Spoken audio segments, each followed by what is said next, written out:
Well, the Russia-Ukraine war has become a laboratory for modern warfare. Instead of relying only on expensive missiles and tanks, both sides are increasingly betting on relatively low-cost weapons that can deliver devastating results. Well, for example, Russia has turned Soviet-era bombs into precision glide bombs, allowing its fighter jets to strike from safer distances while causing massive destruction on the ground. Ukraine, on the other hand, has transformed inexpensive first-person view or the FPV drones into deadly flying weapons capable of hunting tanks, artillery, air defense systems, and even strategic bombers. Though the contrast is striking between these two weapons, one weapon can weigh more than a ton and can flatten buildings. The other can fit inside a backpack and can destroy a multi-million-dollar tank. So which weapon is proving more effective? And which one offers the better long-term battlefield advantage? Well, come along as we answer both of these questions as we compare Russia's glide bombs and Ukraine's FPV drones in today's edition of From the News Desk.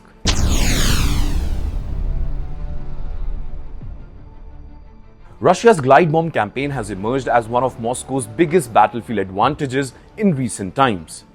Instead of manufacturing expensive cruise missiles, Russia modifies existing Soviet-era bombs such as FAB-250, FAB-500, FAB-1500 and even larger variants by attaching a universal planning and correction module guidance kit, which includes folding wings and satellite navigation.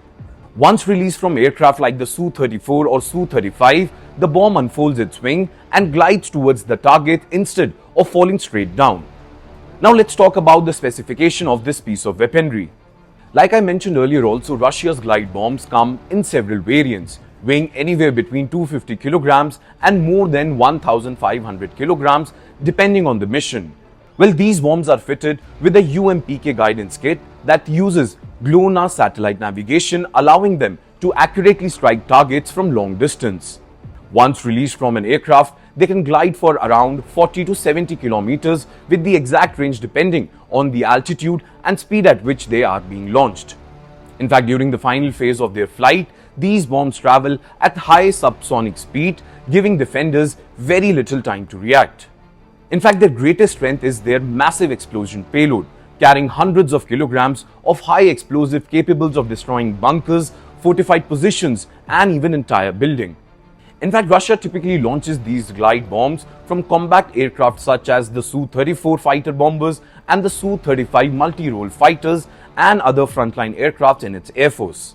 Now, because Russian aircraft can release these bombs from well inside Russian-controlled airspace, they remain outside the engagement envelope of many Ukrainian air defense systems, significantly reducing the risk to pilots. Also, the destructive power is immense. A single FAB-1500 can demolish fortified positions, apartment blocks, and even underground bunkers. In fact, a recent example came in Sumy and Zaporozhye, where Russia dropped glide bombs, illustrating how rapidly these weapons can overwhelm defenses and inflict widespread destruction.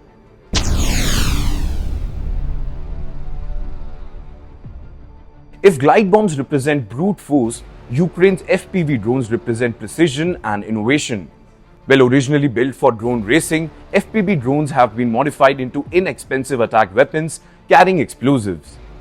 In fact, the operator wears FPV goggles and manually flies the drone directly into its target. These drones have become one of Ukraine's most effective battlefield tools. Now let's look at the specifications of the FPV drones. Unlike Russia's heavy glide bombs, Ukraine's FPV drones are small, agile, and remarkably inexpensive. Depending on the configuration, a single FPV drone can cost just a few hundreds to around $1,000, making it one of the most cost-effective weapons on the battlefield. In fact, these drones typically have an operational range of 10 to 20 kilometers, while newer fiber optic variants can fly even farther without being affected by electronic jamming. Many FPV drones can reach speeds of up to 150 kilometers per hour, allowing them to rapidly close in on moving targets. Now, despite their compact size, they can carry around 1 to 3 kilograms of explosives, enough to destroy tanks, armored vehicles, artillery pieces, or even fortified positions when accurately guided. In fact, the drones are flown using first-person view controls when the operator pilots them in real time through onboard cameras. Increasingly, they are also being equipped with AI-assisted targeting and fiber optic guidance, making them more resistant to electronic warfare and even more lethal on the battlefield. Now, unlike glide bombs, FPV drones are designed to attack individual vehicles, trenches, artillery, radar systems, and logistics. Ukraine has repeatedly used them to destroy tanks worth millions of dollars. In fact, the most dramatic example remains long-range drone operations against Russian air bases, showing them relatively inexpensive drones can threaten some of Russia's most valuable military assets.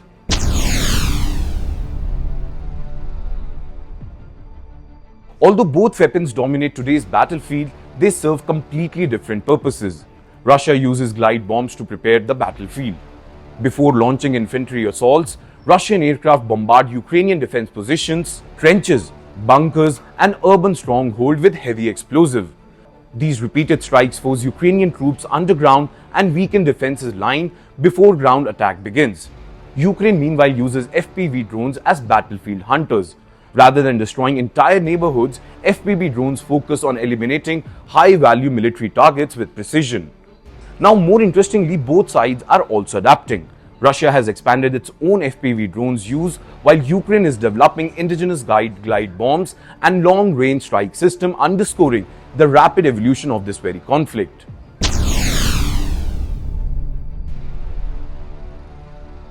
Now, comparing these two weapons directly is difficult because they are built for different missions. An FPV drones cost only a fraction of even a converted glide bomb mission. They can also destroy equipment worth millions of dollars, making them exceptionally cost-effective. Nothing on today's battlefield matches the raw destructive power of a 500 kg or even a 1500 kg glide bomb. Entire defense positions can disappear after one strike.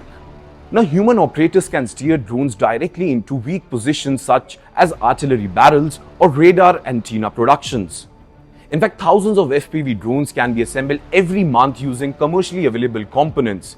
Glide bombs require military aircraft, bomb kits, and access to large stockpiles of aerial bombs.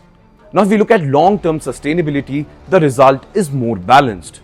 Russia benefits from a vast inventory of Soviet-era bombs that can continue to be converted into glide bombs. However, every sortie still depends on combat aircraft and safe launch conditions. FPV drones, by contrast, are cheaper, easier to replace, and can be produced at scale, yet they face growing challenges from electronic warfare, signal jamming, and counter-drone technologies, promoting both sides to develop fiber optic and AI-assisted variants.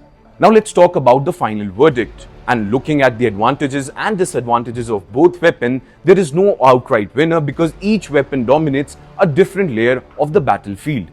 Russia's glide bombs currently offer unmatched destructive power against fixed positions and are helping Moscow regain momentum in some sectors by striking from standoff range.